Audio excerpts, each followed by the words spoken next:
evening and namaste everyone. Welcome to the 7th session of Decoding the Idea of Communist China. I, Pooja Karala, a research associate with the forum, will be your host for the session. In this session, we will be decoding China's bilateral relations. The session chair is Commodore R.S. Vasan, retired from the Indian Navy. An alumnus of the Defense Services Staff College, the Naval War College, and the International Visitor Leadership Program, Commodore Seshadri Vasan has a distinguished service of over 34 years in the Navy and the Coast Guard. His appointments include command of warships and 2 major air stations and a maritime air squadron. He has participated in the both 1971 war and Indian peacekeeping force operations. He was an instructor at the Naval War College, India. Prior to retirement, he was the regional commander of the Indian Coast Guard Region East, overseeing EEZ patrol, anti-piracy, fisheries protection, maritime border control, marine pollution prevention, and other maritime tasks in the Bay of Bengal. Post-retirement, he has served many think tanks and is a regular speaker at many international and national conferences. The speakers for this session are Dr. Zeno Leoni, lecturer in the War Studies at the Defense Studies Department of King's College London; Velina Tchakarova, Director at the Austrian Institute for European and Security Policy; Dr. Jagannath Panda, Head of Stockholm Center for South Asian and Indo-Pacific Affairs at the Institute for Security and Development Policy, Sweden; and Dr. Nagao, a Fellow at the Hudson Institute, Tokyo, Japan. I welcome all the speakers and request Commodore Vasan to continue with the session. Over to you, sir. Thank you, Pooja. Am I audible? Yes, sir. Good evening, all the panelists. Hearty welcome to the evening session. I think all the sessions have gone out very well. Compliment the organizers, for the council speakers, and for the stretch of the sessions which have been very well conducted throughout the day, both today and today. As I understand, Dr. Jagannath Panda, who I have known for many years now, has a requirement to leave early, so therefore we are accommodating the his short cut. And he's also been duty and scheduled I would like to get without for the benefit of those who do not know him. He is the head of Stockholm Center for Translation and Research. He is also the director for Europe Asia Research Service like that. India Fellow of the Hague Center for Politics Studies, the Hague Indian International Fellow for Carrying General Institute for Global.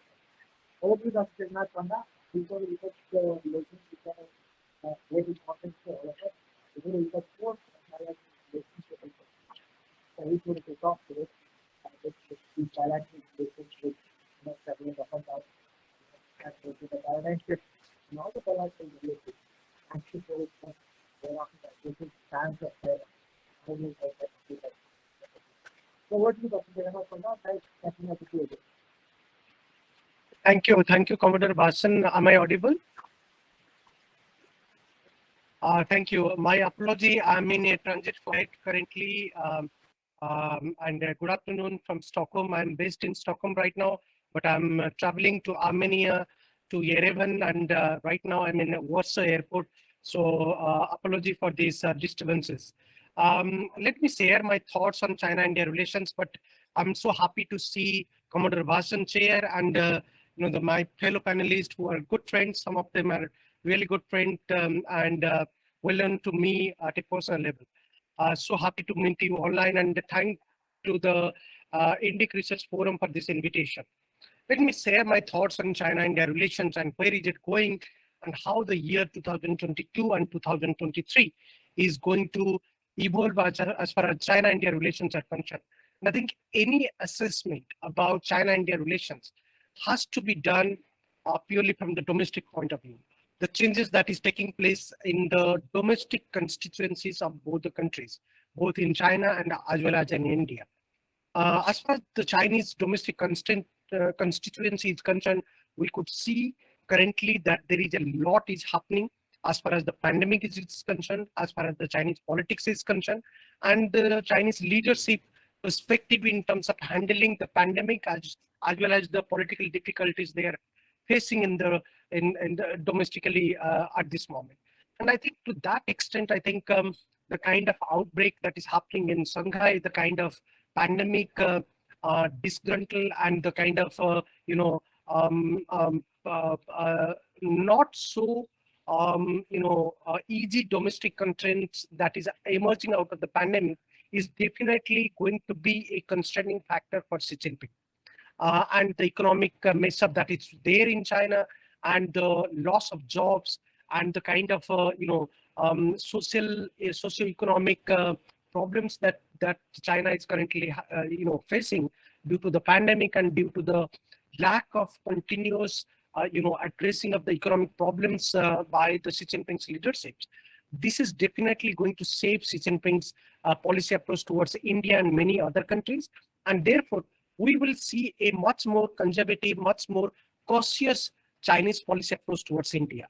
No matter how aggressive China might appear on the China-India boundary label, and particularly on the border dispute with India, but we need to take a note that the Chinese actions and constraint currently are somewhat subdued and somewhat constrained because of the domestic factors.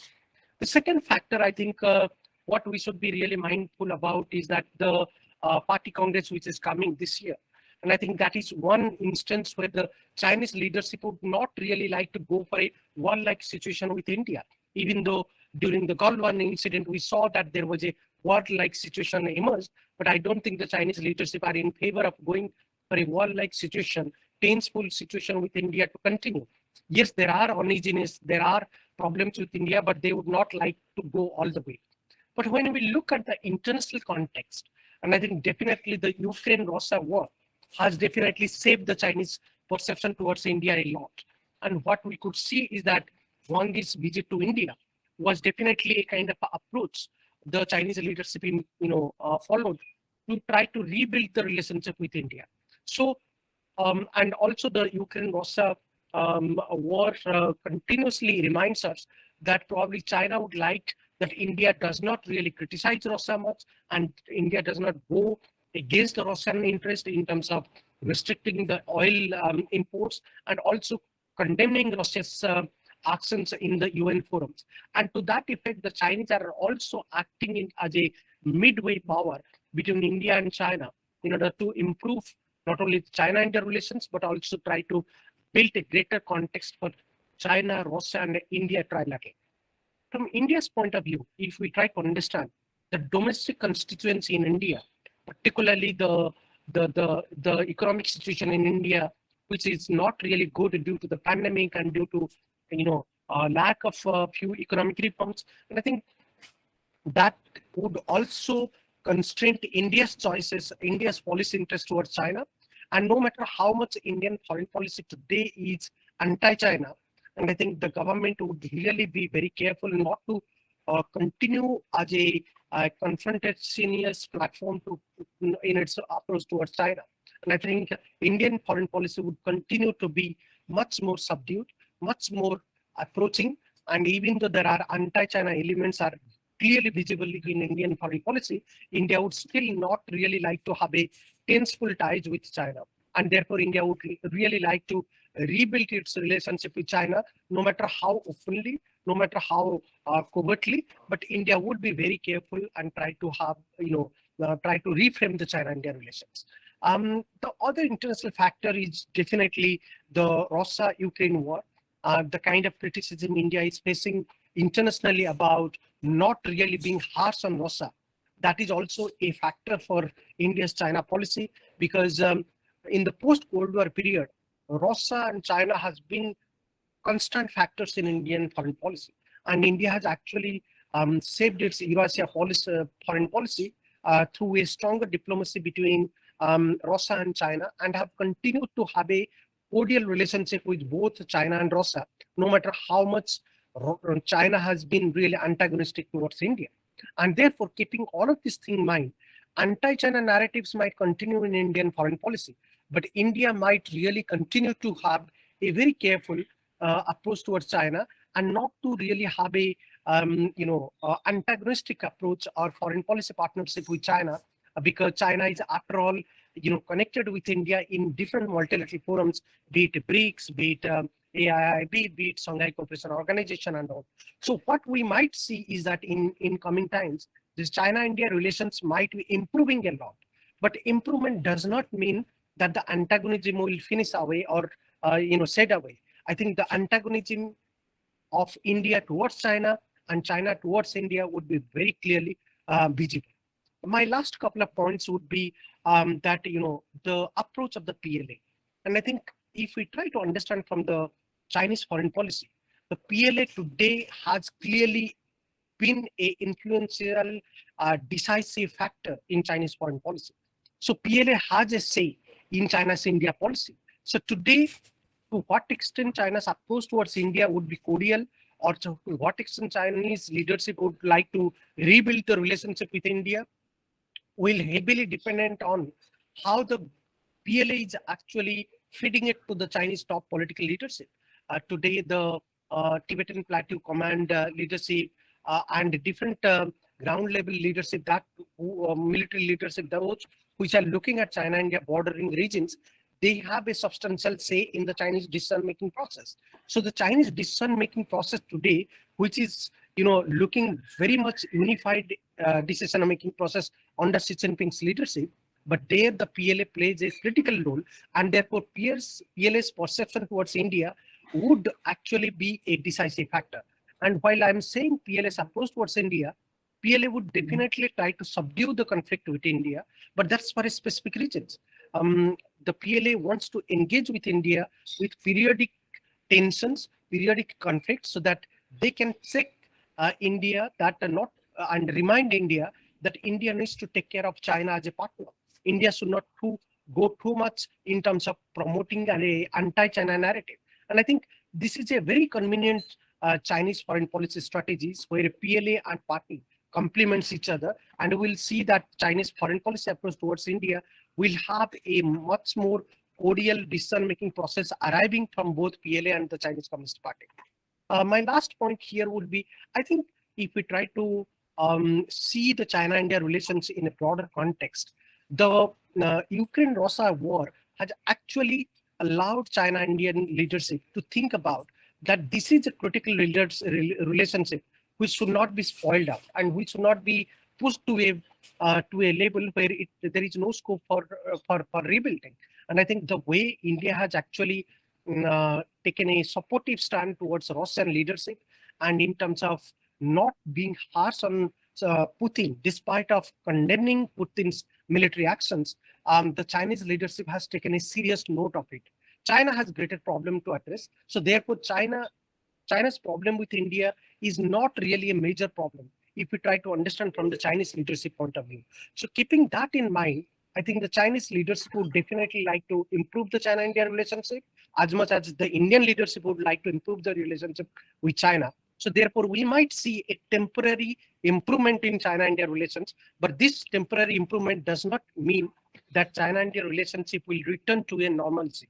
There is nothing to return to a status quo, or it is not going to return to the previous stage. I think China's approach towards India would continue to be antagonistic as much as India's approach towards China. So we might see a gradual improvement, but no major breakthrough will happen between China and India.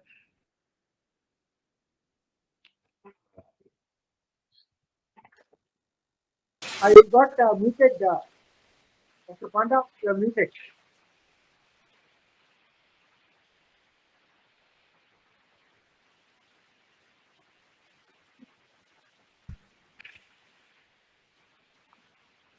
Dr. Panda, your last few sentences were muted. We could not hear you. So my concluding point was that there might be a temporary improvement in China-India relations, but this temporary improvement does not mean that the relationship will return to the status quo, what it was 3 to 4 years back. I think the relationship will not come into normalcy. There might be some improvement, but this temporary improvement does not mean much to as far as the China's approach towards India is concerned, and vice versa. Thank you very much. Thank you, Dr. Panda. Despite your busy schedule, as you are going out for one day for another, the fact that we took time to secure is highly appreciated. Given pragmatic assessment of the present level of growth in our Taiwan. because of driven largely by the community consensus of climate change. Also, international development leaders. So thank you very much. I'm not sure how much of time you have. In case we let's take another question, sir. I think we need better to take them now because we may not be in a position to answer all the lectures. I think you are due. Dr. Panda, would you like to take some questions now?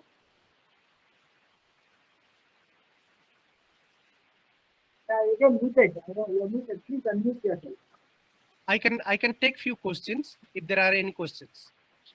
Yeah, are there any questions? You may kindly put them in the chat box so that we can monitor and channel it. Because we do not have much time. So there are one or two questions we might like to take it on now for it. Nothing as of now, Dr. Panda. So thank you very much for this time taken by you and for this very lucid analysis of the present level of our present life. All the best. God bless. Thank you. Thank you very much. Have a good day. Now we will. Sorry, I think I just lost his sequence over here. Who's number one speaker, please? Sorry to interrupt, sir, but your voice is too low. If you could please hold the mic to your closer to your when you're speaking. Can you hear me now? Yes, sir. Yes, sir. We can hear you. Yeah, okay. So I was trying to figure out what the sequence is because I think I've just misplaced it. Can you just help me out with this? Sir, probably we can have Zeno Leoni, sir, as the next speaker. Yeah, He's okay. going to Yeah, speak. sure. Please go ahead. And I think a brief introduction has already been given. So I will dispense with making another introduction. Please go ahead with your talk. Thank you very much. And it's an honor to be here in such a distinguished panel. And thanks for inviting me and for organizing this major 2 days of talks. Right, I'll try to be as concise as possible.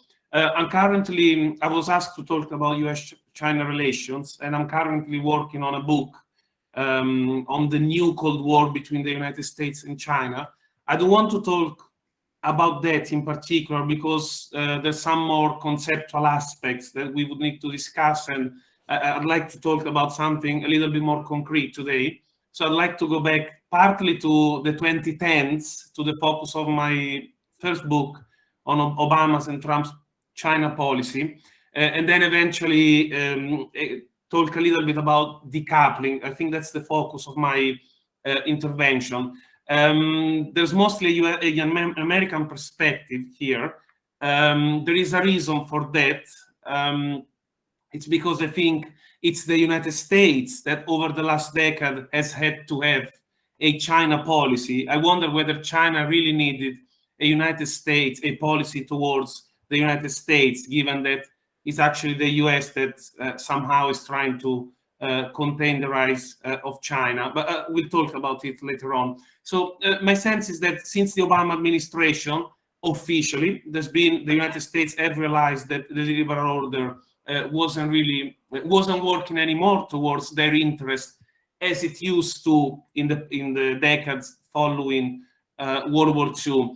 The reason for this erosion of America command influence on the liberal order is the fact that the international order is shifting towards multipolarity, and clearly China plays a major role in this shift towards multipolarity. So China is really here the main problem for the United States, is the biggest challenge, in the same way that the United States is the biggest challenge for China. And so how have the United States tried to tackle this problem? I argue that there has been strategic continuity and tactical change from Obama to Trump. What do I mean by this? Strategic continuity means that the objectives of both Obama and Trump towards China were exactly the same. And the main objective was coercing China into accepting free market reforms, privatization, weakening the political power of the CCP vis-a-vis both the national and the world economy. Tactical change means that Obama, being a multilateral sort of leader, tried to do this in a new way with this sort of mega regional trade agreements like the Trans-Pacific Partnership. Again, it wasn't mentioned, but it was a kind of decoupling, trying to exclude China for certain areas of trade in the Asia Pacific.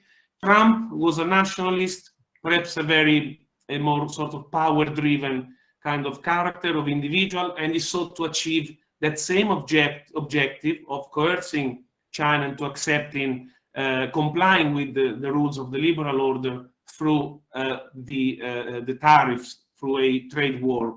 I would argue that in both cases, this hasn't worked because because the United States hasn't managed to resolve the problem of getting China into complying with certain international rules, certain international regimes.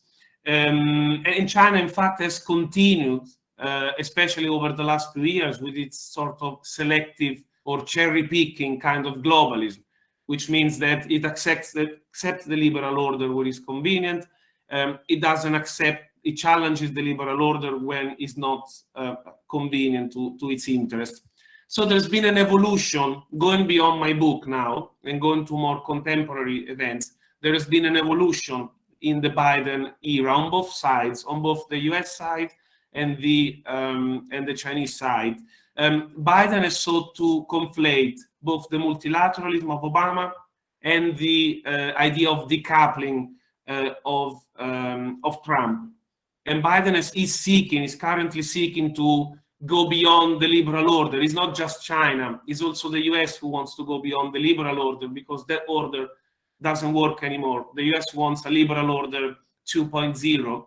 And this liberal order was, in my view, somehow conceived in early June, just before the G7, in the Innovation and Competition Act, where the Congress basically gave the United States mandate to initiate an agenda with G7 and G20 countries on matters relevant to economic and democratic freedom.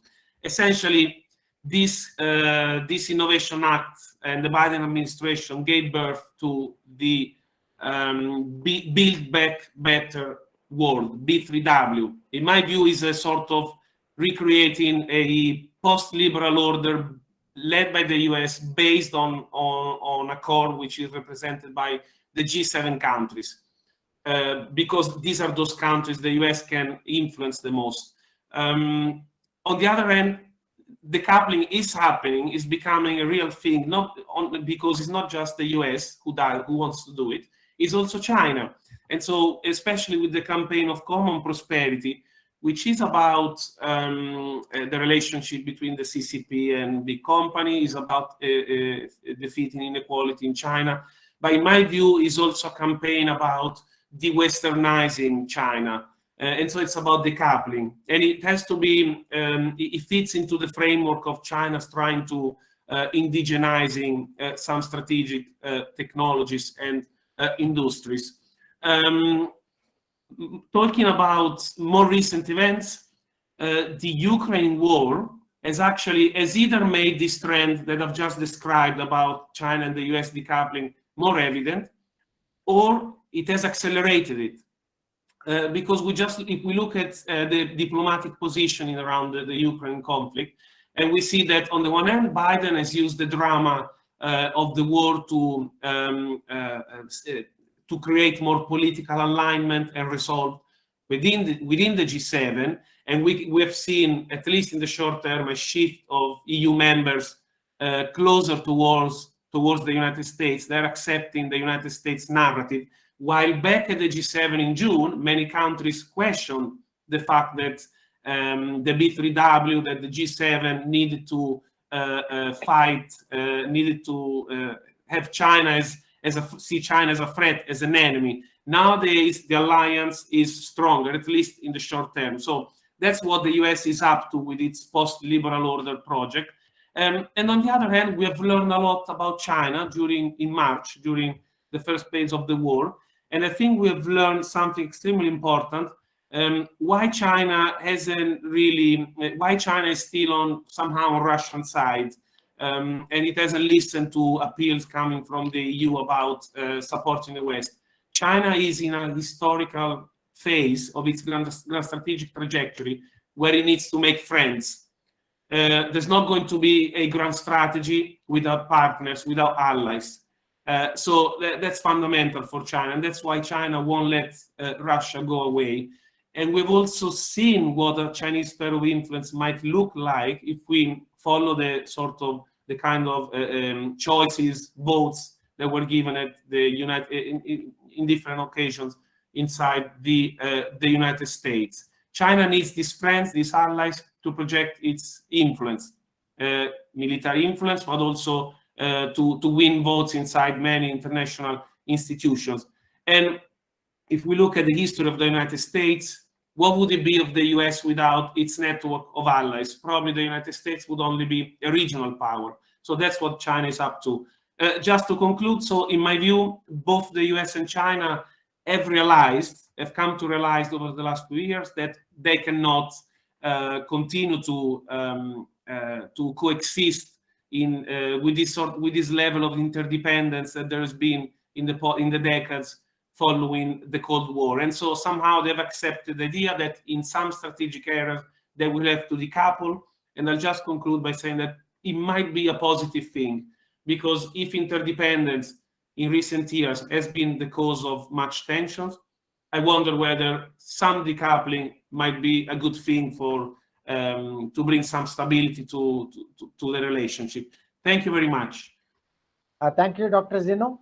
I think that is an excellent presentation on the present state of bilateral relations. The compulsions that there are for both US and China to mend their ways, and particularly towards the end, as you said, try and see how we can accommodate each other, particularly with the kind of interdependence that was laid bare post-COVID. We did talk about the resilient supply chain initiative, decoupling, moving factories away, but all that has really not yielded the kind of result that I think the world expected. It only showed us how deeply entrenched China was in terms of being the manufacturing hub of the world. So that's a reality. You can't undo it in just about 2 or 3 years. So even if you want to decouple, it will take you maybe 5 to 10 years. So that's an important point that you made. Therefore, this compels both the parties to see how they can accommodate each other, whether it's in Europe, whether it's in Eurasia, whether it is in Asia, whether it's in the Indo-Pacific. And also some of the rhetoric will continue, but I think it is a process of rapprochement that will perhaps be more in our view. Thank you very much, and let me move on to the next speaker. That's Dr. Velina Tchakarova, is the director of the Australian Institute of European and Security Policy in Vienna, Austria. She holds an MA in Political Science of South Asia from the University in Heidelberg, Germany, and a BA in International Relations from the University of World and National Economy in Sofia, Bulgaria. She's an instructor in the Real World Risk Institute by the best-selling author of Black Swan and Anti-Fragility, and conducts strategy foresight for the Australian Bank. Over to you, madam, and you have about 20 minutes to make your points. Thank you very much. It's a great pleasure being with you, with these distinguished guests. With some of them, we've also met at Resina 2022 with my Japanese colleagues. So it's a great pleasure because we did not share a session there, to share a session at this highly interesting format. Now, my topic is China-Russia. And I would start with a very short introduction, namely that on 24th February, Russian President Vladimir Putin decided to launch an all-out war against Ukraine from various directions. This military invasion followed Russia's annexation of Crimea and its direct support for separatist activities in eastern Ukraine, and marked a new chapter in Moscow's geopolitical approach. Even more remarkable was China's response and its overt diplomatic, financial, and economic support for Russia. So my main question is, of course, what are the counters of this new geopolitical formation, which I called the Dragon Bear in 2015, following the first invasion of Ukraine. And of course, if this geopolitical formation is about to emerge, what are in fact Putin's geopolitical choices? Against the backdrop of the ongoing war in Ukraine and the great power rivalry between the United States and China, Russia is striving to become an indispensable power, I argue, without which neither the US nor China would be able to win the system competition against each other in the future. To achieve this, Moscow seeks to build and consolidate its so-called sphere of influence based on a union between Russia, Ukraine, and Belarus, which would help Moscow become a major player with significant power projection in Eastern Europe, the South Caucasus, and Eurasia. If President Putin manages to subjugate Ukraine, this would fulfill Russia's geopolitical ambitions to revive a post-imperial state as a great power with a significantly improved position in global politics. In this regard, Russia's geostrategic approach, I argue, pursues actually a vertical north-south extension of geopolitical and geoeconomic interests, encompassing the Arctic Ocean and the Barents Sea in the north, spanning its so-called near abroad in Eastern Europe and the South Caucasus, and reaching into Eurasia, the Middle East, and North Africa.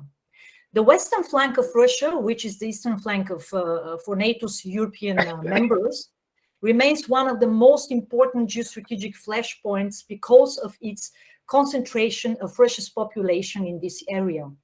Russia is slowly but surely shifting its center of gravity from an interdependence with Western Europe to Eurasia, South Asia, and even the Indo-Pacific region.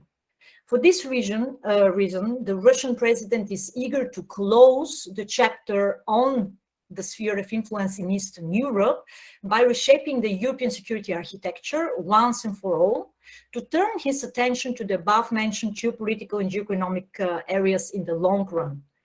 It is plausible that Russia needs a powerful ally after the precarious isolation by the West, while China seeks a loyal partner with regional power projection to bolster its global influence. So in this context, Russia has seized the opportunity to successfully build a new modus vivendi of systemic coordination with China in all relevant key areas of shared geopolitical and geoeconomic interests. Since 2014, Sino-Russian relations have continued to deepen under sustained US pressure and ongoing sanctions. So what is the Dragon Bear? The Dragon Bear is neither an alliance, nor an entente, nor a marriage of convenience, but a temporary, asymmetrical, tactical relationship in which China predominantly sets the tone, but remains dependent on Russia in many ways. While China enjoys trade, economic, and financial dominance, Russia continues to rely on defense and, in many respects, diplomatic superiority through its regional power projection and successful military operations around the globe. The unequal collaboration is cemented by the shared geopolitical interest in creating a credible counterweight to US influence and global power projection in international affairs, based on a systemic coordination of a wide range of policies, measures, and actions. Moreover, the Dragon Bear is intensifying due to the common goal of responding collectively to major turbulences in the global economy, finance, and trade. But both countries keep in mind the rapidly changing strategic alliances and partnerships amidst the Fourth Industrial Revolution. They assume that the global order is undergoing a systemic transformation, the outcome of which is unpredictable, but likely with a variety of unforeseen implications for Russian and Chinese interests. Thus, the Dragon Bear is not a classic alliance according to Western ideas or concepts. Rather, China and Russia have tactically entered into a rapprochement to manage the uncertain transitional phase of what I call bifurcation of the global system, without the need to announce a strategic alliance, let alone a military one. China is evidently the stronger partner economically and financially, but it treats Russia as an equal rather than a subordinate counterpart. Mutual respect plays an exceedingly important role in this bilateral relationship, in which the two presidents have met 38 times. The relationship, as we all know, reached its culmination during the opening ceremony of the Olympic Games on February 4th, 2022 in Beijing, when the two leaders signed a joint statement of the Russian Federation and the People's Republic of China on the international relations entering a new era and the global sustainable development.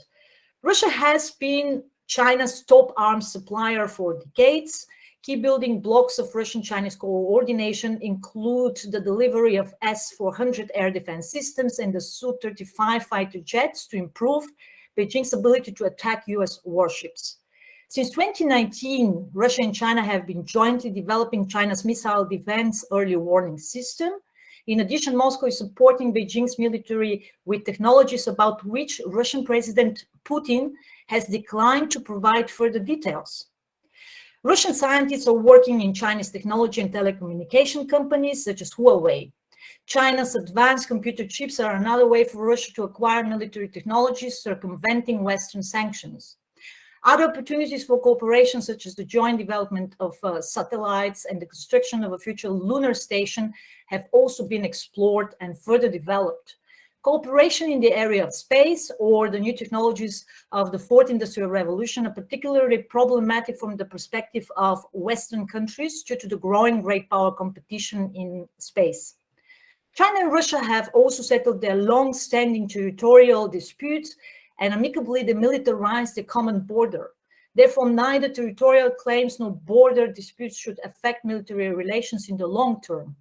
Although both are involved in territorial disputes, as we know, with third countries, they avoid direct confrontation with each other, following the principle not always with each other, but never against each other. In the energy sector, their interests are complementary, as Russia is the world's largest combined supplier of oil and gas, while China remains the largest energy consumer.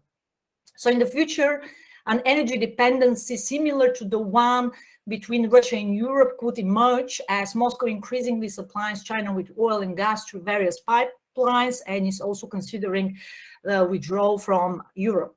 On the other hand, of course, energy cooperation improves Russia's profile in the Asian markets and allows it to diversify its own energy portfolio away from Europe. So obviously, Beijing needs Russia also for power projection in Eurasia, in the so-called heartland, as it is familiar to all of us from the time of the Soviet Union. The main common denominator, I argue, is not only the goal of demonstrating a credible counterweight to US global power projection. It is also about creating a significant Eurasian connectivity in response to US maritime dominance in the Indo-Pacific region, ensuring security of supply in the event of future sea lane blockages. Russia and China openly share the objective of reducing US and European influence in Eurasia. Moscow's military operation with the Collective Security Treaty Organization to efficiently stabilize the situation in Kazakhstan comes to mind. Kazakhstan is, as we know, a member of the two main regional organizations of Russia and China. Russia can be rented as a security provider, and Russian President Putin has raised the price of Russia's future engagement at the invitation of authoritarian regimes that want to remain in power following the military intervention in Kazakhstan. After his support for Syrian President Assad and Belarusian President Lukashenko, Kazakh President Tokayev is now the next leader to safeguard, to a certain extent, of course, Russian interests on the ground and beyond. Indeed, Moscow benefits from China's terrestrial expansion that connects Asia and Europe across the Eurasian landmass. The Chinese Silk Road embodies a horizontal, so obviously opposite to the vertical expansion of Russian geopolitical and geoeconomic interests. The Chinese Silk Road embodies a horizontal geopolitical extension that stretches from the least developed parts of China to Europe, diverting China's attention from Russia's Far East. The Belt and Road Initiative is accentuating the need for Russia's role in filling geopolitical gaps in those geographic points of intersection. China benefits from Russia's projection of power in the near abroad and Eurasia by securing variable access to raw materials and offering economic and financial incentives to those countries once the situation there is stabilized, mostly by Moscow's military presence. So Moscow is emerging and this is my thesis, of course, depending on the outcome of the war against Ukraine. So if Russia is successful in Ukraine, I argue that Moscow is emerging as a global security provider that could act on behalf of China's economic interests in Eurasia in the future, but also even in other parts of the world. So the Dragon Bear may have discovered a successful formula of task sharing, where Russia is the security provider, China is the financial and economic provider, that can be applied to other parts of the world. This modus vivendi of coordination extends beyond Eurasia to South Asia. As we all know, Moscow was helping Beijing stabilize Afghanistan and prevent spillover effects of terrorist activities in Kazakhstan, Tajikistan, Uzbekistan, and Turkmenistan following the withdrawal of US troops from Afghanistan. Then, of course, potential points of conflict were mentioned by a myriad of experts on China and Russia that could arise from their geographic prioritization and overlapping geopolitical interests. Russia fears of growing Chinese influence in Central Asia, the Far East, and other traditional spheres of influence in the post-Soviet space have become entrenched. However, the general hypothesis that China and Russia currently face competing interests in Central Asia, but also in India or in certain parts of Africa, and some experts even argue in the Arctic, well, this cannot be confirmed at this time. Now, what about the Dragon Bear in the aftermath of Russia's war on Ukraine? China and Russia may have coordinated the timing of Moscow's launch of the re-invasion of Ukraine to take place after the Olympics. Xi Jinping and Vladimir Putin met on February 4th in a long-awaited effort to diplomatically boost their country's international standing, leading to the announcement of the 5,000-word joint statements. At the bilateral summit, the two presidents declared that their friendship has no limits, a quote. So the document covered broad sections of the bilateral regional international relationship between Beijing and Moscow. The joint declaration marks a turning point in the bilateral relations. I argue that Vladimir Putin would have never launched such a large-scale war against Ukraine if he had not relied on China's financial, economic, and diplomatic support afterwards. Moreover, China was apparently surprised by the Russia's military difficulties in the combat zones, and the Chinese president was even unsettled by the reputational damage that could result from the strong support for Russia, as well as the global economic consequences in light of the Russian counter-sanctions at the time when Beijing is seeking to boost its own economic growth, as we know, and as other colleagues already outlined.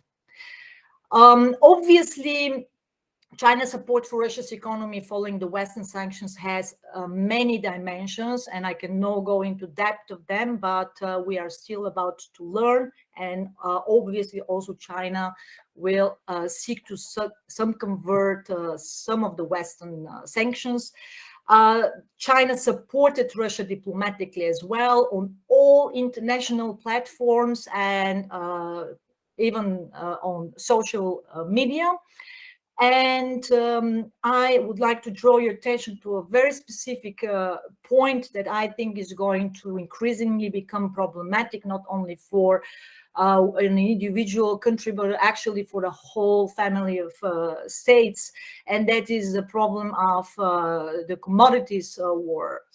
Given Russia's significant export shares of various commodities, Russia's plans may, I argue, include also an intention to wage a commodity war against the West. The country has announced that grain exports to members of the Eurasian Economic Union will be banned until August 31. with skyrocketing food and energy prices, and also the FAO food price index reaching Arab Spring levels already in December last year, limited exports of grain, fertilizers, or other important commodities from Russia, in fact, would contribute to the further surge of these prices and, of course, to the skyrocketing inflation.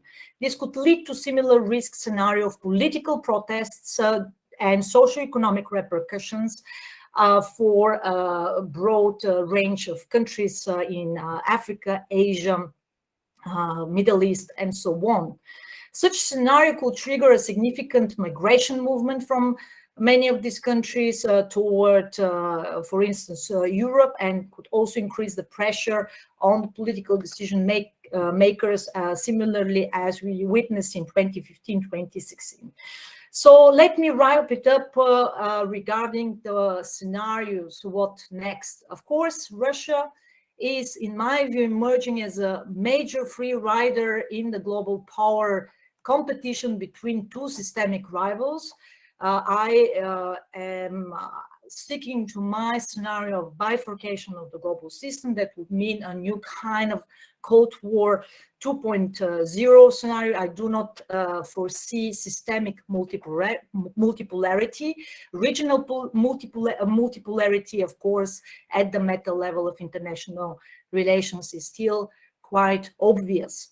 Moscow does not shy away from using hard power to gain more bargaining leverage or expand its projection in geographic areas of primary interest. Russia's unrealistic demands on the NATO and the United States regarding the security architecture in Europe and its subsequent war in Ukraine show that Moscow is preparing for the long game. That means a new systemic competition. The Russian president is counting on the United States to avoid direct military involvement in the Russia-Ukraine war because of the upcoming midterm elections in November, as well as the dwindling US geopolitical interests in the old continent. With the show of force, Russia wants to demonstrate its unique geopolitical weight as an indispensable player without which, as I said, neither United States nor China could win the competition against each other in the future. The Russian president also sees this as a significant opportunity to test the US willingness to engage in bilateral talks with Moscow and to review America's red lines for future concessions to Russia. If Washington wants Russia to break away from China's sphere of influence in the long term, the US now knows that Moscow's terms for this are the freedom to create its own much more larger sphere of influence in Europe and to dictate the future of the European security architecture, and not only to dictate it, but also to impose it on the other European powers. So obviously, there is a lot of space for coordination between Beijing and Moscow.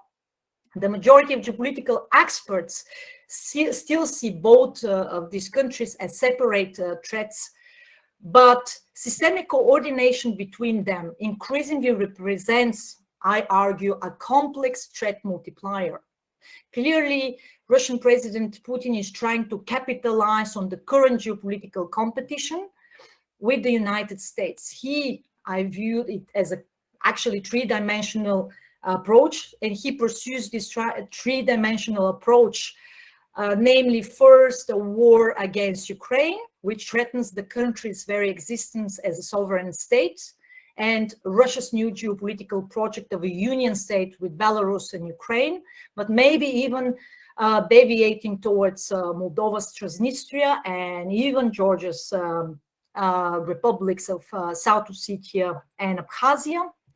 Second, against the European Union, which, despite the most severe sanctions against Moscow, is not a real military counterweight to Russia's actions in Ukraine and is thus rendered geopolitically irrelevant. And finally, third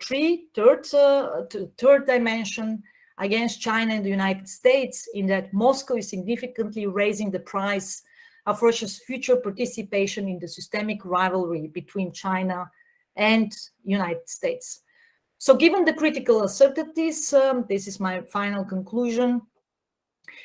Given the critical uncertainties and unpredictable course of Russia's war against Ukraine, President Putin may turn the country into a global mercenary for China's geoeconomic interests due to increasing dependencies on the dragon bear. So obviously it's not only asymmetrical, but it will actually increase the dependence of Russia on China. Russia's political, economic, and financial survival will depend on China amid the country's worst isolation by the West. Indeed, Vladimir Putin factored in the severe sanctions before launching the full-scale reinvasion.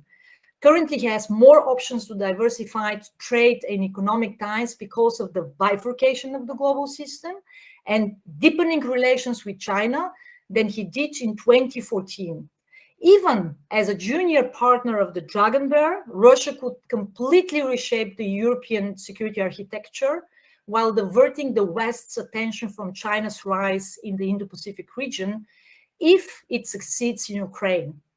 However, I argue that the West's biggest miscalculation in the aftermath of Russia's war against Ukraine was not China's comprehensive actions to support Russia, but in fact India's stance towards Moscow. Evidently, India is pursuing its own geoeconomic and geopolitical interests amid the biggest recalibration of the world's order since 1945. Undeniably, the United States, in my view, needs India when confronted with the dragon bear more than India needs the United States when confronted with China in the Indo-Pacific. Against this background, Moscow will increasingly rely on international partners by expanding its relations with Asian, but also African and Latin American countries, while India will be Russia's next most significant partner besides the dragon bear. Russia will, however, not focus on managing its complex relations with China and India in the Indo-Pacific until Moscow has addressed its own security challenges in Europe. And this will very much depend on the outcome of the war in Ukraine. Thank you very much. Thank you, Dr. Velina. I think that's the most outstanding kind of a presentation that I have seen in the recent past as far as the China-Russia relations are concerned. You covered the entire gamut of the political dimensions, the military dimensions, the energy dependence, and also the geography, which dictates what Russia does in Eurasia and as well as in the Indo-Pacific. Thank you so much. There are some questions for you, but we'll take that up later.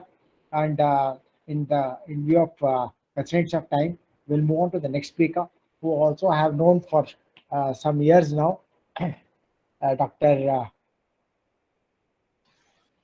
Satoru Nagao is a fellow of Hudson Institute based in Tokyo, Japan.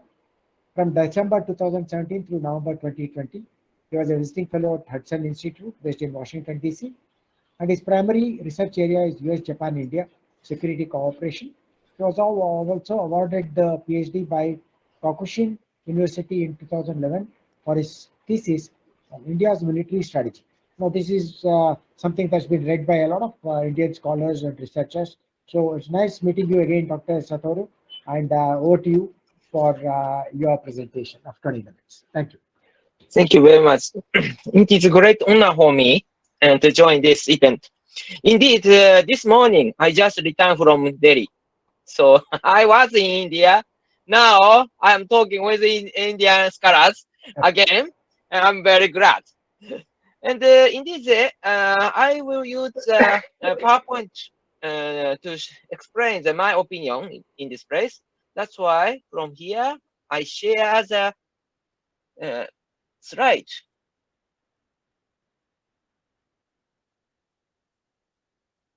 Can you see the slide? It's come up. It's coming up. Thank you very much, sir. So I'll start the presentation. Title is Japan-China Relations. What should we do? So, of course, there are plenty of explanation.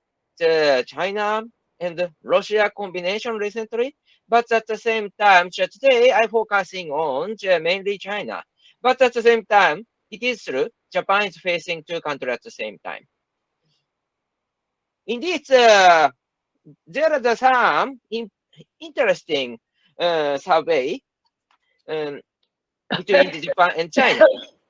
For example, the percentage of the Japanese respondents to the public survey with a poor impression of the China has seen no improvement over the last and currently stand at 90%, more than 90% indeed. Indeed, this number has not changed since 2013. In case of the Chinese side, because this is the public survey conducted by both Japan and China, in Chinese side, indeed, the Chinese side also said they have the poor impression toward Japan. So in this case, currently, Japan and China relation is stable because Japan and China both hate each other. Simply said, we dislike you. We agree with it. With you. Such kind of situation exists. Why is the matter? Look at this slide. This slide indicates that the military activity of China around Japan. In this red line, it represents Chinese naval route. And in the Chinese Air Force or Chinese air asset of the naval force also use this route again and again. In case of the northern part of Japan, of course, this is route Chinese Navy use in the circling around Japan. But at the same time, the last 2 times, Russian naval fleet also joined this circling. So they are enjoying the trip around Japan, and it is not comfortable for Japan. And China's activity has expanding from the first island chain to the second island chain. It is very clear because in 2004, yes, it was the first time Chinese nuclear submarine violate Japan's territorial sea. But since 2008, China has expanding their naval exercises into the second island chain, area of the second island chain. So China is expanding the area of their naval activity from first island chain, the second island chain. If they set up the military base in the Solomon in the South Pacific, then they can expand more. The people start to call the third island chain. So expanding China's military activity around Japan puts Japan to deal with it. That's why currently nearly 90% of the Japanese do not have the good image towards China. This is also the China's military activity. Indeed, this is number of scrambles. What is scrambles? When Chinese fighter jets or the other military planes try to violate Japanese territory air, Japan's air self-defense force launch fighter jet to intercept them. That is scramble. So when we check the number of scrambles, now China violates the 458 times to the 675 in 2090. Try to violate and need to intercept it. So 1 year is 365 days. So this means that nearly every day or more, nearly every day Japan needs to deal with. Indeed, of course, traditionally, Russia's plane tried to enter Japan's territory air repeatedly, but now China's number exceeded than Russia. And in case of Taiwan, that is not a new topic, but currently Japanese experts focusing on how to defend Taiwan. That is priority. Indeed, Taiwan is located just 100 kilometers from the western edge of the island of Japan. This means that currently the weapons range is more than 200 kilometers or more longer. It is very easy. Simply said, Japan cannot escape from the conflict in Taiwan. And China's naval activity, the area of China's naval activity around Taiwan is expanding, not only the continental side of Taiwan, this means Taiwan Strait, but also the South China Sea, East China Sea, and the Pacific side of Taiwan. So view from Japan, when China try to expand their military activity, the Pacific side of Taiwan, they cross the strait between Japan and Taiwan repeatedly. So it is unavoidable for Japan to intervene the situation. That's why defense of Taiwan is security for Japan. So under such a situation, what should we do? Or what kind of features China's military activity has its main topic now? Indeed, there are three important similarities of what China has done in the many areas in the Indo-Pacific against Japan, against in the South China Sea, or against India. Indeed, there are three similarities. China's repeated disregard for the international law is the first similarity when they claim the new territory. For example, in case of Senkaku Island, before the 1970s, China hasn't claimed Senkaku Island of Japan as a territory, their territory. Why? Of course, there are plenty of reasons, we think, but we think there are two main reasons. First one is China has started to fund natural resources around Senkaku Island. And the second one is more important view from the current situation. If the China takes the Senkaku Island, China can make the pressure toward Taiwan. Because the location of the Senkaku Island is north, little north, nearly 120 kilometers, or 40 kilometers, maybe I forgot it, but nearly about such kind of the distance. So from the capital of Taiwan. So making pressure, this is the best position.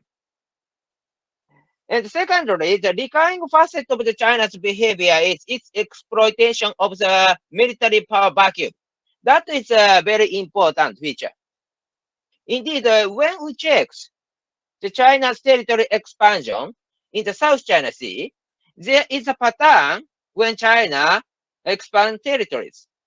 In 1990s, when France withdrew from Vietnam or Indochina Peninsula, China take half of the Paracel Island. When the United States withdrew from Vietnam in 1970s, China take another half of the Paracel Island. In 1990s, when the USSR, in this case, Soviet troops reduced the number from Vietnam in 1980s, China occupied 6 feature in the exploratory island. And in 1990s, when US withdrew from the Philippines, China occupies a Mischief Reef. So view from this China's territory expansion, we can identify the pattern. When they find the power vacuum, they take it. Power vacuum has created because military balance has changed. So if so, military balance, maintaining military balance is the key how to deal with China. That is a connecting issue. And indeed, there are another similarity in the other area. This is a number of the China's naval and Coast Guard activity around Japan's Senkaku Island. Yes, increasing in 2012 and increasing in 2019. This is the number of the China's incursion in the Indo-China border area. In 2012, it increased, and 2019 increased. So when we overlap the two figures, we can identify the China's military activity.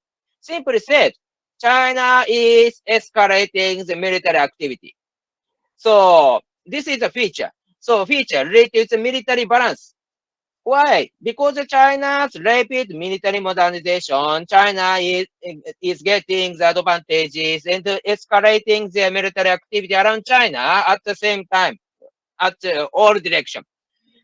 So that's why we need to worry about the China's military activity. But at the same time, they are finding the power vacuum because their military modernization is very rapid pace. That's what I want to say. Okay, I will need to do that. There is a third feature. China's arguably lawless expansionism is usually paid with effort to exclude countries that are outside the region. That is another feature. When China claimed Senkaku Island, China China tried to persuade Japan. United States is outsider. When China tried to talk about the Indo-China border issue, China asked India, the Quad will not help you. And of course, when China expands territory in the South China Sea, China say this is the issue solved by this issue. Countries should solve by bilateral basis, not multilateral. Because if China set up China seeks a multilateral based solution, automatically this multilateral solution, including the US, Australia, or Japan, or India, that is not good for China. China wants to talk with the Philippines bilaterally. China wants to talk with Vietnam bilaterally. That is China's favor. So this is one of the feature of the China's territorial expansion. So when we check the three similarities, so how to deal with it? This is the next question, next one. So if the China's feature of the territorial expansion is like that, how do countries affected by China's ambitions like India and Japan respond? We have the three solutions. Firstly, countries around China must continue to respect the rule-based order grounded in current international law. China wants to ignore it, and we should respect it. Secondly, China neighbors need to fill the power vacuum by increasing our defense budget. Maintaining military balance is the key. And thirdly, countries around China need to continue to enhance security cooperation with US, Australia, or European ally also, or these like-minded countries. This is the solution. But of course, we understand this as how to do it. But practically, which framework can do it? I think most important is, of course, Quad. Firstly, Quad must continue to respect and insist upon the rule-based order grounded in current international law. So if we apply these three to the Quad, this is the first one. And second, the Quad country need to fill the perceived power vacuum by maintaining military balance. Of course, this one the same. And thirdly, Quad country need to integrate our economic efforts and reduce their reliance on China. A little improved one, but yes, this part is very important. Indeed, especially second one, respect international law. Of course, that's important as the first one. But second one is especially we need new solution. We can identify linkage of the Indo-China border area and the East China Sea because if India has a will and capability, Japan and the US and Australia will be able to release themselves from the heavy burden of the safeguard of the security in the Indian Ocean. So the first one is linkage. So China need to divide their military forces, military budget against Japan, against India, or against countries in the South China Sea. That's why the cooperation is effective is the first one. And the second one is China is expanding their military activity in the Indian Ocean now because they are finding the power vacuum in the Indian Ocean too. That's why this cooperation is effective because if Japan and the US need to share some naval ships to maintain the military balance in the Indian Ocean, of course the same ship cannot deploy in the East China Sea or South China Sea or other area. But if Indian Navy will expand and take charge in the Indian Ocean, Japan and the US or Australia concentrate their military force in the other area. That's why maintaining military balance, this is useful. And Japan and India can collaborate to support Southeast Asia. Of course, all of the Quad country can support the Southeast Asia as a collaborative project. Because in Southeast Southeast Asian country needs their military power to deter China's expansion. And maintaining military balance is very important in the South China Sea. In this case, the Quad countries should collaborate to support them. Is a practical and logical solution. So, but in this case, what is new? I want to explain is, indeed, this country, Quad country, currently focusing on the strike capability. This is a list of the missiles Japan is planning to possess. Compared with the past, Japan's missile only ranges 200 kilometers in the past, or currently 200 kilometers. But Japan is planning to extend the range 500, 900, 2000. Indeed, Taiwan and South Korea also. The Taiwan just started to produce a new missile, cruise missile, which range is 1,200 kilometers. This strike capability is one of the features. This year, Japan will publish the National Security Strategy or other two important documents related to Japan defense strategy. But in this case, they mentioned about the counter-strike capability, which the other word is strike capability. So these weapons are lined up. Indeed, Australia has already decided to possess a similar weapon. And India is seeking to possess the same capability now. So if so, all of these countries has possessed long-range strike capability. China need to deal with this, all of the strike capability at the same time, and need to divide their defense budget multi-direction.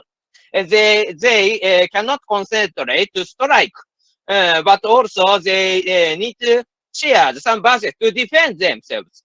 That's why to maintain military balance, this is a new method and effective. And I need to talk about the third one. So third one is related with the combination of the security and economy. Indeed, China's threat is threat of money. Why? Because China's rapid military modernization depends on the China's ample budget. And indeed, when we talk about Belt and Road Initiative, which create a huge effort for the recipients and control the recipients, like Sri Lanka, Pakistan, etc. So this means that China is rich. That is a problem. That is a military problem. That is a security problem. In this case, how to reduce China's income is also very important part of the security issue. That's why the decoupling is one of the solutions, but it is not easy. This decoupling is long-term process. So that this figure, what I want to show is, indeed, Japan is already started this kind of the process to leave from China, take business out of China. So this is the number of the Japanese stay in China. Number of Japanese is decreasing. Since the 2012 to the 2020, you can find the number. During the same period, Japanese stay in the United States is increased. Japanese increase in United States. Why during the same period Japan need to decrease in China? Because Japanese start to worry about the relation with China and want to reduce their dependence on China. That's why Japan has already started, I want to say. So Quad country collaboratively, Quad country should collaboratively do that. We should do it together, I want to say. So these are the what is the China's threat and how to deal with it. I want to share that in this presentation. Maybe my explanation is a little long. I should finish this. But thank you very much for listening. Thank you, Dr. Satoru. Again, that was a wonderful presentation. Particularly, you brought in relations related to India, on what role India can play in the Indian Ocean region. As you are already aware, we have an active maritime domain awareness program, which is managed in Delhi, close to Delhi, and where all the Western countries are already there and trying to get a complete picture of what is happening in the Indian Ocean region. So we in India have consciously said that we may not be a net security provider, but will be a net security facilitator or a coordinator. And So therefore, we have our geographic strength, and we would be able to complement each other in both Indian Ocean and the Pacific Ocean. So I've been requested by the organizers to see if we can accommodate one more speaker, and who missed out earlier. So we will request him to come up. I'll just read out his bio. 1 second. Just give me a second.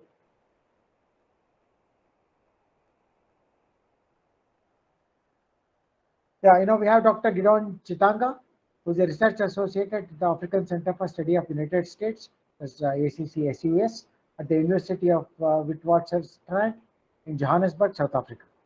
His areas of research interest include geopolitics, governance, foreign policy, that's African, diplomacy, digital politics, digital humanities, democracy and human rights, political and economy, and elections. Chitanga is also a communications expert and a regularly sought after political analyst in South African and international TV channels. He's going to talk to us on China's relations with Africa. Now, this is another important area because there have been mixed kind of baggage as far as China's influence in African countries are concerned. In some of the countries, they are totally unhappy about what China has done. And some of the smaller countries seem to be happy with the kind of investments that are coming that way.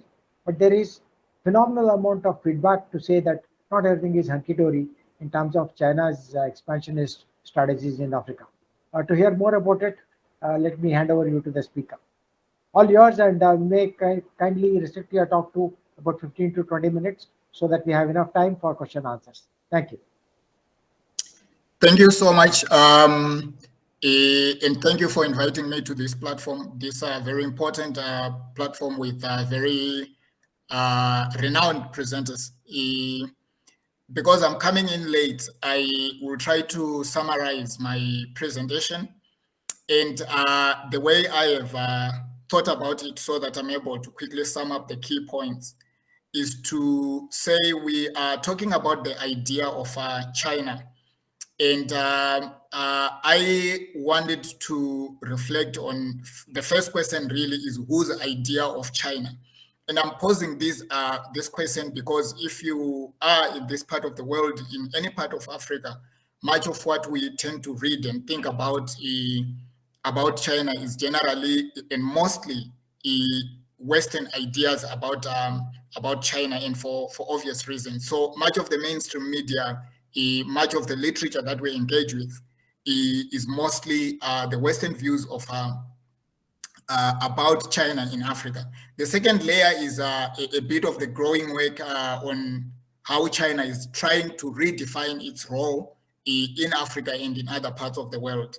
And the last part is obviously my reflection on what is the idea of what is Africa's idea of China. In other words, how do Africans, and it's quite a complex question because each time that we have to talk about Africa, you are talking about 54 countries. But then because Africa is represented as one entity, there's a temptation to think about Africa as one country or one place, which is something that is very prominent with Westerners and Americans. So having said that, I want to start at where I think Africa is in terms of self-understanding, in terms of the political aspirations of probably the big African countries, either in the southern sub-region, the northern, eastern, and what is the main debate in Africa. What you hear in political terms is an Africa that is trying to redefine itself, to locate its own position in global affairs. And there's a lot of talk about African agency. More in Africa that is recognized in global affairs as a very active player, a respectable player, and a part of the world that has space for self-expression. And interestingly, it's difficult to reflect about Africa without thinking about the West and East divide because of where we are geopolitically. Most of the countries, if they are not relating with the West, they are relating with China. So I want to start by just briefly talking about what the West says about China in Africa. And for me, this is very important because then I want to use this to create a bit of a context on as an entry point to what China is doing and how Africans feel and think about the role of China. The West, I think from where I am sitting, is either alarmed or scared or has a limited understanding of the role of China in Africa. And you see this when you just browse Western literature, including current affairs, on what Western media and a lot of Western scholars say about China in Africa. The West views primarily the role that China is playing in Africa, and I'm generalizing this in terms of geopolitical competition. They see the role of China, the presence of China, the partnerships that China is creating with African countries as a threat to Western geopolitical interest. And by West, I'm actually referring to American and European geopolitical interests. China is one military base in Djibouti in the east of Africa. And there's a lot of thinking around what is happening in the eastern part of Africa and the threat that might emerge from Chinese expansion from the eastern Horn of Africa, further controlling part of the maritime entities from that base and extending it further. That has become a major concern and a key point to observe for Western analysts, because they believe that China might militarily, or is militarily, but in a very quiet way, expanding from there, increasing its building its naval strength and its military influence in Africa. The second, which is probably the most common point that is said, is the competition for African resources. And African resources in every part of Africa, they are feeding industrialization in the West, whether you're talking about Europe or the US, from computer chips, telephone technologies, and so on and so on. And the thinking is that China is dominating access to these resources. And so it is creating a kind of diplomacy that is ambiguous, but trying to accommodate all kinds of political regimes in Africa, except in Eswatini or Swaziland, which does not have diplomatic relations with China, and the Sahrawi Republic, which is not recognized by the African Union as an independent state. And this feeds into geopolitical competition over access to resources, because then Africa is seen as a primary producer of primary resources that are needed to feed Western industrialization. I would not want to expand that point at the moment, but I want to quickly go into the play of Western relations with African countries. Since 1989, the main entry point, the main Western entry point into African countries has been democracy promotion. And democracy promotion is expanded to link every policy element. So countries which were seen as democracies in Africa, they tended to have a closer relationship with the West and a little bit more integrated policy alignment, and benefited more either from investment, from access to Western multilateral institutions like the World Bank and IMF. And linked to that, it has been there has been the policies of conditionality, where certain countries were supported based on a perception of their democratic and liberal market opening as key elements. I am raising these points because they are very key to understanding the behavior and the relationship that is emerging between China and African countries, and why a lot of African countries have sort of shifted and become more closer to China, and they are very lukewarm in terms of their relations with the West. So that policy element in the eyes of African governments is seen as very interventionist. A lot of African governments, including those which are elected in multi-party elections, they resent the tendency to being dictated to from either Washington or London or any of the Western capitals. And because of that, they their attitude has sort of gradually shifted towards China, in spite of however they might relate with Washington or London or any of the Western capitals.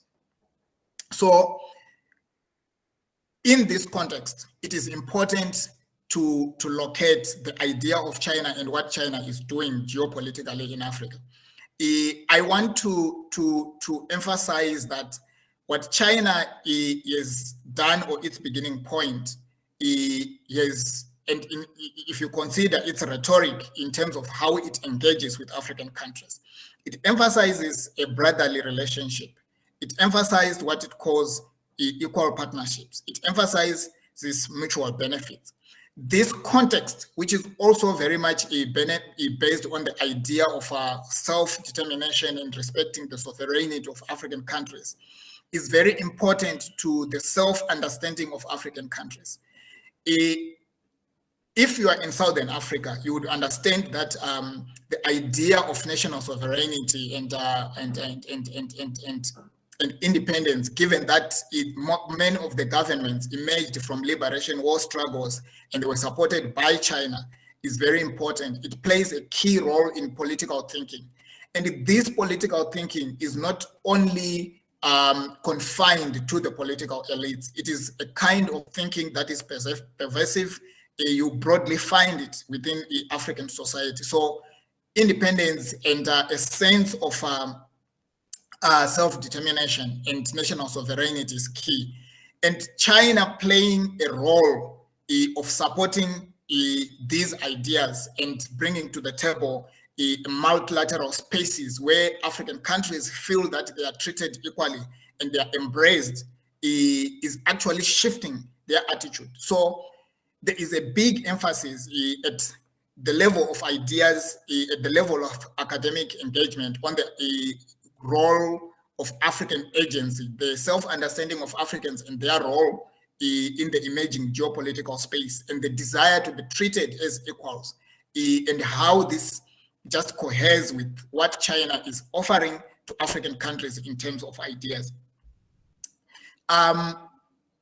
Western think tanks agree that China is the biggest investor in Africa. And I was reading a few days ago an article that actually stated that China is way ahead in terms of providing loans, in terms of providing loans to African governments. And this is quite important to African governments, whether you are looking from the east, the Horn of Africa, down to the south in Cape Town, whether you are looking at North Africa and West Africa. What you see are huge Chinese-funded infrastructure development projects. And if you contrast that to bilateral aid or multilateral aid from the West, you see that China is way ahead. And the terms of these loans are quite flexible to African governments. And African regimes are able to justify themselves before their key constituencies. So where Western countries would probably provide loans and aid that comes with a very stringent constraints which raise political costs for African regimes, China has been able to provide packages which minimizes or diminishes political costs and allows African governments to justify themselves by delivering on basic needs, create employment through the huge infrastructure developments and partnerships that are emerging. Secondly, Chinese investment is growing in many African countries, whether you're talking about the West or North or Southern Africa. And interestingly, the main debate has been the threat that Chinese loans could potentially cause to African countries, economically and politically. But what is emerging is that China is also matching up this provision of loans with increasing investments. And these investments might be varied as into which countries does it go to and what quantities, which countries attract bigger chunks of Chinese investment. But it is growing, it is improving.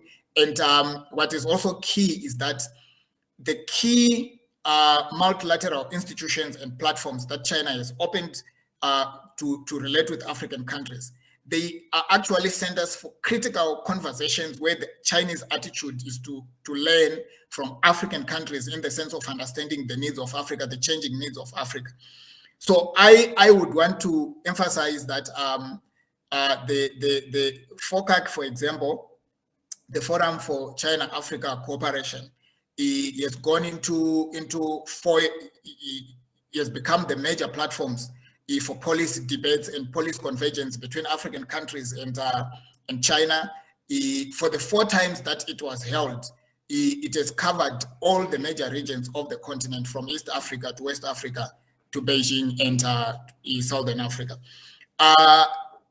China is also driving the BRICS platform, where it's engaging with, in South Africa is a key player, but the BRICS has become also a key player in forging relations together with India. Is centered on or very sensitive to the needs of the global South, and China is a critical player in driving that. African countries are also key participants in the BRI, and I think this is also a major platform where the interests of African, at least the feeling and the attitude is that the African countries get a space where their agency and where their interests and their needs are looked at as equal partners. And I think this is very key in the relations that, in the geopolitical relations that are emerging as we go forward. Because we are facing the conflict that is happening in Ukraine, it is important to highlight that we have seen African countries take a backseat or posture a neutral position, or actually take a position where they do not want to be seen explicitly opposing Russia. This is a very difficult, I think, position for many countries, but I think it's understandable considering that a lot of countries in the African continent, they are looking at prospects for economic development and partnerships which they leverage from their relationship with China and also to an extent with Russia. And this is informing their behavior in the conflict. I want to thank you at this point.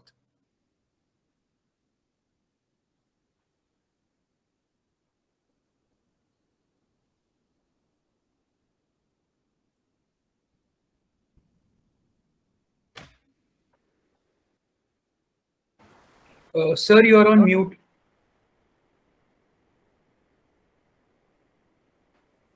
Can you hear me now?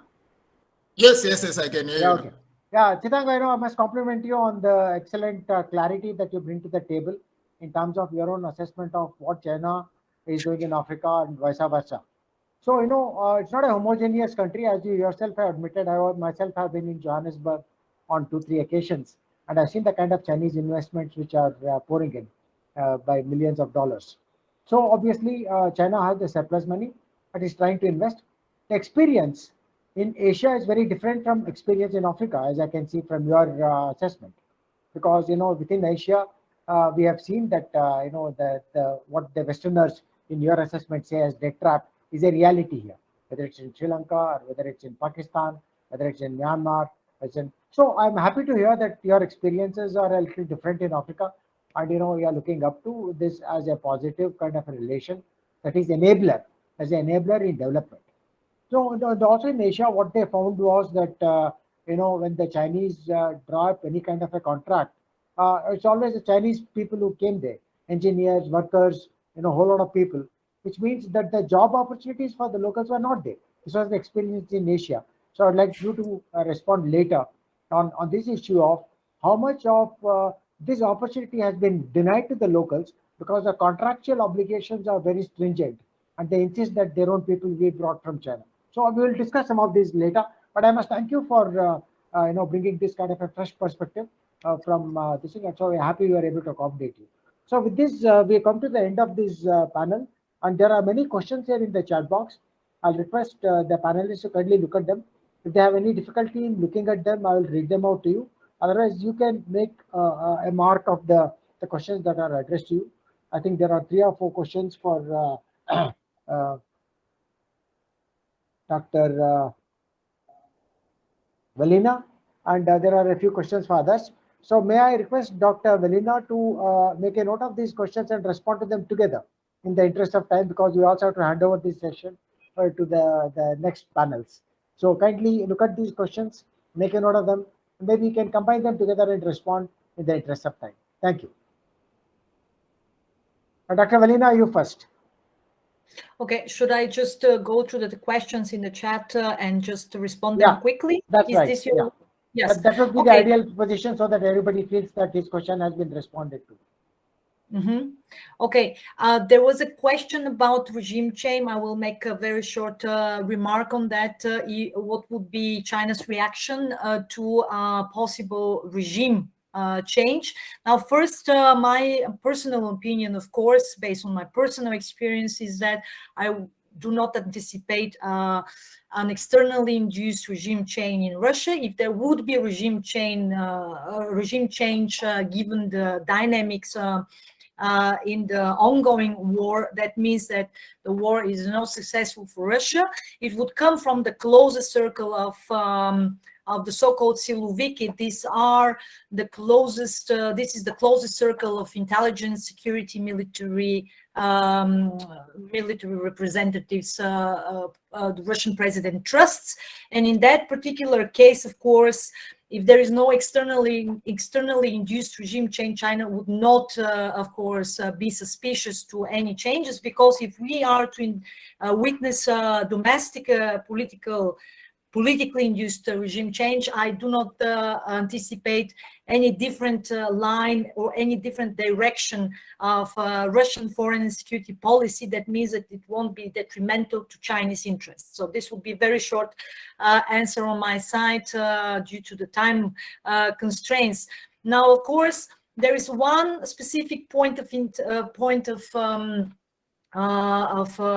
future tensions, because this was another question, and that is that Russia, and I want really to stress this, would never ever tolerate Pax Sinica kind of power projection in Eurasia and its own sphere of influence in Eastern Europe, South Caucasus, basically this, own declared territories where Russia wants to project power. So, so long as this is, of course, not the case, so long as there are points of intersection, I do not think that any current scenario would actually split China and Russia. But as I said in my presentation, in the long term, of course, depending on how China is going to translate its geo-economic clout into power projection, and also depending on how United States is going to shape the relationship with Russia in the long term, we may see some shift in this tactical relationship. And of course, right now we should also carefully observe whether China will really circumvent sanctions as declared, as announced. It actually does not want to do it. China needs economic growth. It was outlined in a previous presentation how important the domestic dynamics are right now, because of the main goal of Xi Jinping to solidify his power. So long as this is the case, of course, if Chinese companies in all these strategic domains refrain from cooperating with Russia, with Russian companies, and do not save Russia this time, because I want to also stress that China was this main factor that prevented Russian default from happening in 2014, following the previous isolation. So if this does not happen, of course, this will also will be a major blow to Russia as of today, to the dragon bear, of course. Now, I think that there was also a third question about the current dynamics of the MENA region. That means, of course, Middle East, North Africa, and with the Panda Bear alliance, can it be used as a bargaining chip against the European Union? Now, obviously, first important major factor is the American retreat from the Middle East. Second important factor that we need to consider is the fact that, of course, I mentioned it in my presentation, there is currently a kind of commodities war taking place next to the military activities on the ground in Ukraine. And here, of course, we've observed Gulf states and also Middle Eastern powers to also navigate between China and United States, because they do not want to get caught in a binary world, in a bifurcated global system. And here, of course, Russia has still a lot of ground to operate. Russia is a kind of power that has solidified its regional power projection. For instance, in Syria, it has rapprochement with Turkey despite conflictual interests. It has solid relations with Israel. It has very solid relations with the Gulf states. And in a sense, it has actually broadened through this modus vivendi of coordination with China. They are not rivals. They're not competitors in this particular area. On the opposite, this is the future West Asia, right? I mean, it's no longer even MENA. If we look at from the transitionary period of international relations paradigm. So in a sense here, I think the Dragon Bear has a very strong narrative because exactly these all players have to engage with each other. We're observing already a kind of approximation between Iran and Saudi Arabia, but also Saudi Arabia, Israel, and in a sense, with the withdrawal of the United States as the sole main power, other regional powers become more relevant. So in a sense, I think that the current dynamics play into the hands of both Russia and China, but we should not, of course, tend to determinism. And in reality, what we are observing are fluid geopolitical ad hoc constellations where each of these players seeks to maximize its own geoeconomic and geopolitical gains. And as I said, while avoiding taking sides between China and United States. And I would stop here so that my colleagues also have the chance to answer actually some of the questions. Thank you very much, Commodore, for moderating this excellent panel on my side. Thank you, Dr. Vanilla. May I now request Dr. Satoru to take up the two questions which are there for him. Okay, there's a high possibility. There is three questions, but I will reply as soon as possible. First one is nuclear weapon. Japan should possess. Maybe questioner ask me. Yes, nuclear deterrence is needed. This is common perception, especially after the Russia threat. Russia intimidated NATO by using a nuclear weapon. So this discussion has rise in Japan, but firstly, we're focusing on our nuclear deterrence based on the nuclear umbrella.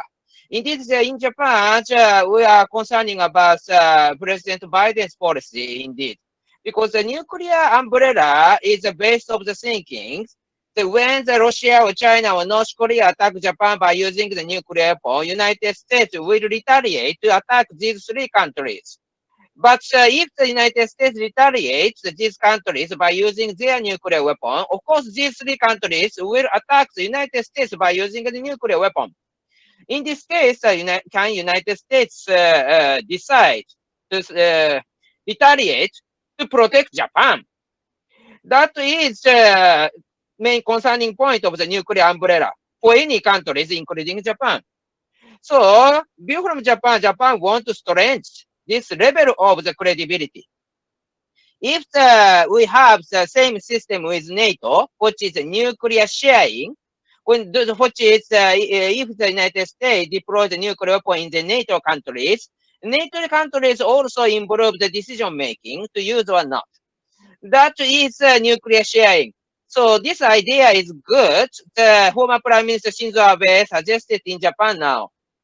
A formal discussion hasn't started yet. But there's a possibility it will happen. Question I want to ask, will Japan possess our own nuclear weapon? Indeed, in my opinion, it will not happen just current situation. Because if Japan possesses a nuclear weapon, Japan can leave from the US circle based on our own decision. This kind of situation creates one kind of doubt in the US side, I think. US will think Japan wants to leave from the United States circle. That kind of the message Japan do not want to send to the United States.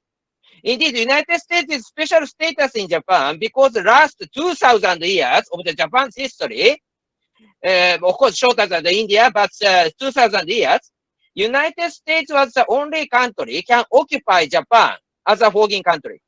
So for Japan, United States is special status. We do not want to leave from the United States because cordial relation with the United States is our interest. That's why we do not want to send the message we will leave from the US circle. That's why we will not talk about our own nuclear weapon. That is the answer. Sorry, a little long explanation. Second question is related to submarine cooperation between Japan and India. Yes, that is a good idea, and India asked Japan to export the Soryu-class submarine in the past. But that time, one concern has happened in Japan, especially Japan's maritime self-defense force, which is Navy. Why they worry? Because between Japan and Russia, nuclear submarine or Japan's conventional submarine is face-to-face every day, and this is the main weapon to deal with Russia. So India's submarine forces cooperate with Russian submarine forces.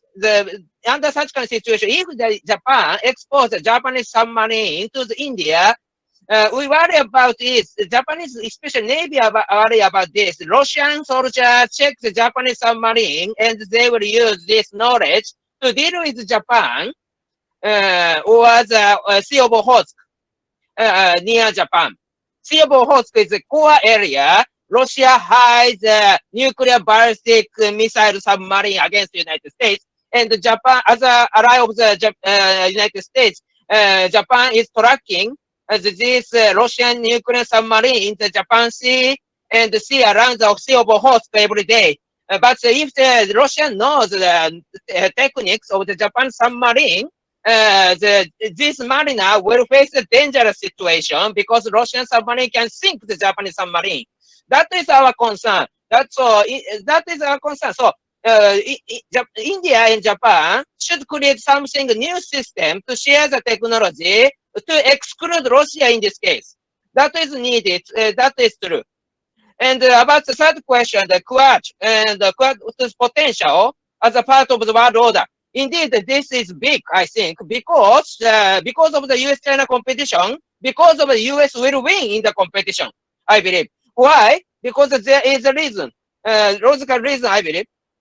The United States is a country has only the 257 years as a history. Despite this, but if this is true, the only 257 years history, the United States promoted from just a colony of the British Empire to the only superpower in the world.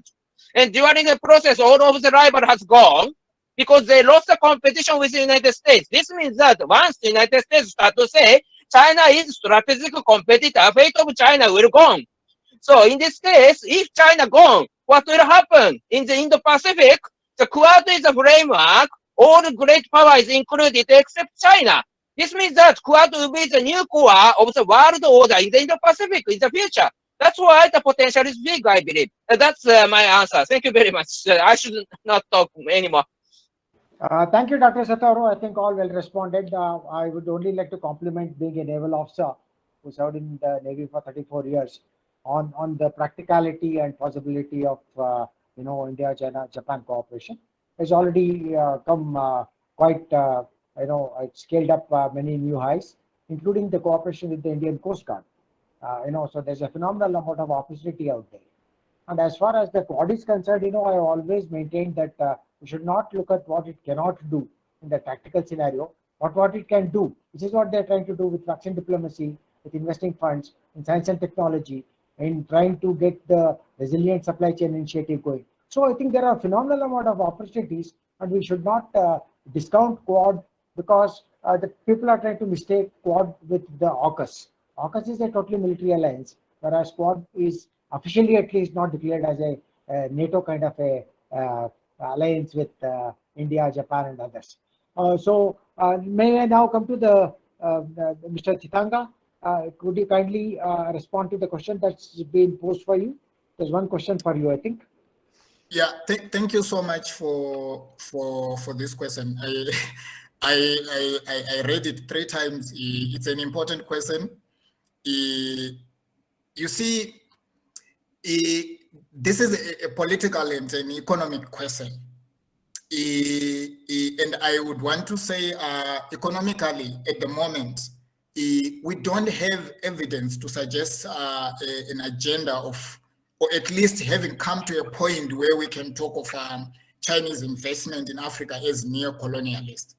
What we see is that a lot of African governments are trying to negotiate room and at least exert their leverage to equalize the kind of trade relationships that are emerging. Yes, that has not happened because China is a big power and it enjoys a lot of leverage in these kinds of relationships. And these relationships come with a lot of other incentives. So I would not want to define the emerging relationship as neo-colonial. In this part of the world, colonialism invokes a lot of pain, and it actually draws a comparison with the political and economic colonial suffering that Africans faced under direct colonial rule. So the two cannot be compared. Even the sense of neo-colonial expressions, I think it is difficult to draw that comparison with what China is doing. In fact, that the West or we could frame counter arguments to what China is doing in terms of language like neo-colonialism, or draw it to closer to colonialism, then I think it hinders our ability to understand what is happening in economic terms, or what that African countries are getting, which is solidifying this relationship.